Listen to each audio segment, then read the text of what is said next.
Assalamualaikum warahmatullahi wabarakatuh. Eh, Alhamdulillah, wassalatu wassalamu ala asrafil anbiya'i wal mursalin wa ala alihi wa sahbihi ajmain. Amma ba'du. Segala puji syukur atas kehadirat Allah Subhanahu wa taala yang telah memberikan kita nikmat yang tiada tara dan tiada terhitung banyaknya. Allah kasih kita nikmat sampai pada hari ini,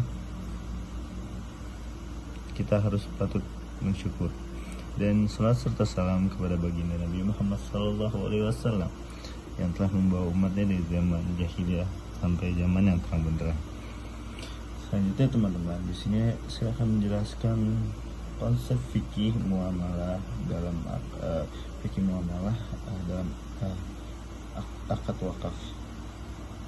Teman-teman, di sini akad dalam fikih muamalah merujuk pada konsep memberikan atau sumbangan yang bersifat tetap dan tidak dapat ditarik kembali, yang kemudian hasilnya digunakan untuk kepentingan umum seperti pembangunan masjid, sekolah, rumah sakit, dan sebagainya.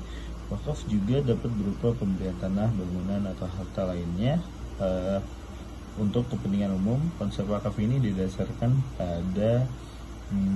pada ajaran Islam dan memiliki peraturan tersendiri dalam fikih muamalah. Di sini teman-teman, di sini tuh ada contoh wakaf. Jadi contoh wakaf yang yaitu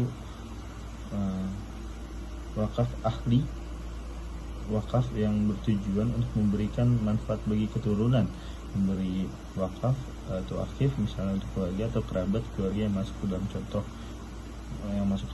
contoh wakaf ahli.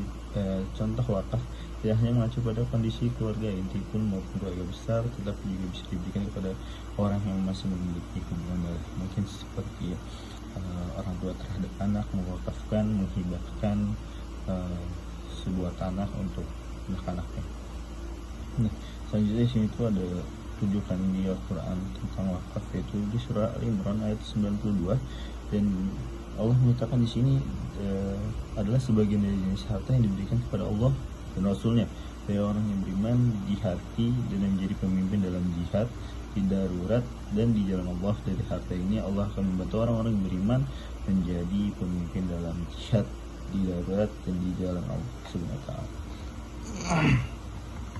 Sini juga ada sebuah riwayat hadis dari Abu Hurairah. Rasulullah SAW bersabda, sesungguhnya amal yang paling langgeng adalah amal yang paling sedikit pahalanya tetapi dilakukan secara terus menerus. Hadis riwayat Bukhari dan Muslim.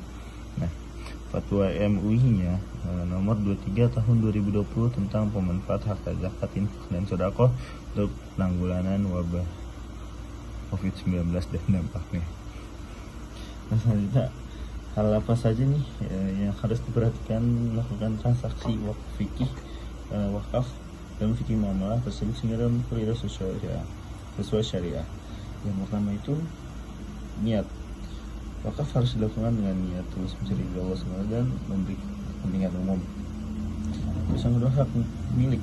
Wakaf harus dilakukan dengan hak milik sesuai dengan syariah. Jadi misalkan tanah itu nggak boleh tanah-tanah yang apa sih namanya, tanah-tanah yang belum tidak jelas itu. Nah, selanjutnya jenis wakaf.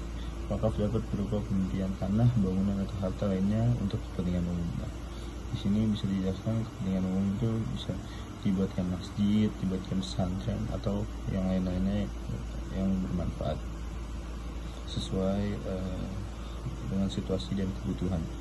Kemudian manfaatnya, wakaf harus diperuntukkan untuk kepentingan umum dan dapat memberikan manfaat yang berkelanjutan.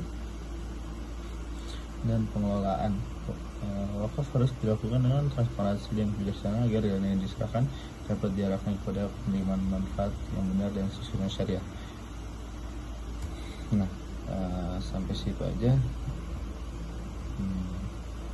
mungkin tentang seputar wakaf. Saya tutup dengan kafaratul majelis. Subhanakallahumma wa bihamdika asyhadu an la ilaha illa anta astaghfiruka wa atubu ilaik. Assalamualaikum warahmatullahi wabarakatuh.